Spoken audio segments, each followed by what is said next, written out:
अच्छा दोस्तों, एक्चुअली क्या है ना, बहुत सारे हिंदू भाइयों के दिमाग में ये बात होती है कि यार मुसलमान हमें काफिर क्यों कहते हैं। उन्हें ऐसा लगता है किसी ने गाली दे दी उन्हें।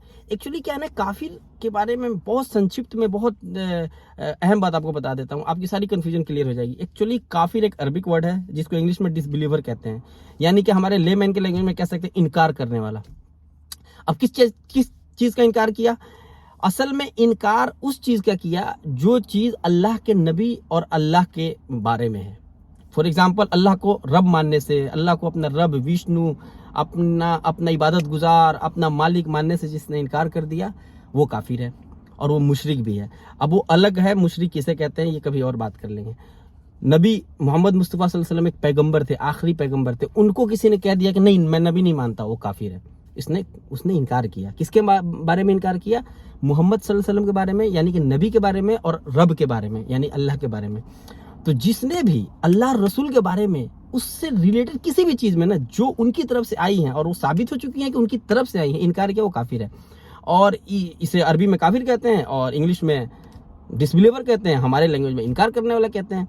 अब आप देख लो कि एक मुसलमान भी काफिर हो सकता है। हदीस में ये बात आई है कि जिसने नमाज नहीं पढ़ा वो काफिर है।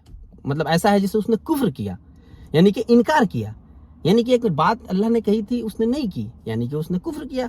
तो इसलिए काफिर कोई गाली नहीं है। काफिर असल में एक टर्म है, इस्लामिक टर्म है कि इस बंदे ने इनकार किया। अब इसका मतलब ये नहीं है कि अगर इस्लामिक हुकूमत हो तो काफिर को जीने का हक नहीं है। काफिर को पूरा जीने का हक है, काफिर को अपने रिलीजन को फॉलो करने का हक है, काफिर को अपनी मंदिरों में जाने का हक है, अपनी मंदिरों को बनाने का हक है। ये उसे जिंदगी जीने से कोई नहीं रोक सकता। इस्लाम साफ कहता है कि there is no compulsion in religion. कोई भी जोर जबरदस्ती नहीं रिलीजन में। हाँ, हम ये कहेंगे कि ये सही तरीका है कि एक अल्लाह को रब मानो और मोहम्मद सल्लल्लाहु अलैहि वसल्लम को और उनसे पहले जितने पैगंबर आए सबको रसूल मानो। अब आप देख लो, जीसस हैं, ईसा अलैहिस्सलाम, अगर मुसलमान कहता है कि मैं जीसस को नबी नहीं मानता, वो काफिर हो गया। अगर मैं आज कहता हूँ कि नौज़बिल्ला कि मैं नहीं मानता, नौज़बिल्ला, तो मैं काफिर हो गया। तो एक्चुअली काफिर वही लोग हैं जो अल्लाह रसूल के, ऐसा नहीं है सिर्फ मोहम्मद सल्लल्लाहु अलैहि वसल्लम के मामले में, हर रसूलों के मामले में। एक मुसलमान जब तक मुसलमान नहीं है, जब तक वो ये ना मान ले कि सारे नबी अल्लाह के नबी थे, चाहे वो जीसस थे, चाहे मोसेस थे, अब्राहम थे, एडम थे, कोई भी नबी, डेविड थे, कोई भी नबी को अगर हमने नबी मानने से इनकार कर दिया तो हम काफिर हो जाएंगे। चाहे वो कोई भी शख्स हो, चाहे बहुत बड़ी बड़ी दाढ़ी और पगड़ी वाला शख्स क्यों ना, लेकिन वो काफिर हो जाएगा। तो इसलिए काफिर कोई ऐसा वर्ड नहीं है जिसे आप गाली समझो।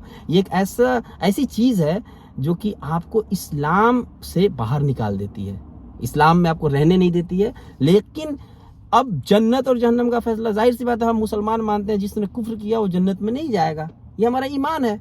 लेकिन दुनिया में उसको जीने का पूरा हक है। वो सब ह्यूमन नहीं है, वो ह्यूमन है। डिग्निटी में मेरी तरह, आपकी तरह, एक हुक्मरान, एक बादशाह, एक राजे की तरह उसकी डिग्निटी के मामले में वो है। तो इसलिए आप कभी भी ये ना समझो कि काफिर का मतलब गाली है, काफिर का मतलब है इनकार करने वाला। आपने अल्लाह को रब मानने से मतलब एक, अब आप उसे विष्णु कह लो, भगवान कह लो, खुदा कह लो, अरबिक में अल्लाह कह लो, इंग्लिश में गॉड कह लो, एक सिर्फ वो एक है, वो मेरा आपका सबका, पूरी कायनात का, जमीन आसमान के बीच में जितनी चीजें हैं वो सब का रब है, उसी की सिर्फ इबादत होगी। अगर आपने इसके अलावा कहा कि नहीं वो रब नहीं, उसके साथ कोई और है, आपने कुफ्र किया। और इसमें शिर्क भी ये बात आ जाती है, लेकिन शिर्क कभी और डिस्कस कर लेंगे। आपने अल्लाह के नबी को कहा कि नहीं ये रसूल नहीं है, जीसस को कह दिया रसूल नहीं है, मोसेस को कह दिया रसूल नहीं है, आपने कुफ्र किया। तो अगर जिसने कुफ्र किया वो जन्नत में नहीं जाएगा मरने के बाद। अब आप कहते हो कि मैं नहीं मानता हूँ, तो चलो मरने के बाद पता लग जाएगा। यहाँ पे तो यार हर किसी को एक दूसरे की इज्जत करनी है और हर डिग्निटी में सब बराबर हैं, बिल्कुल 100%।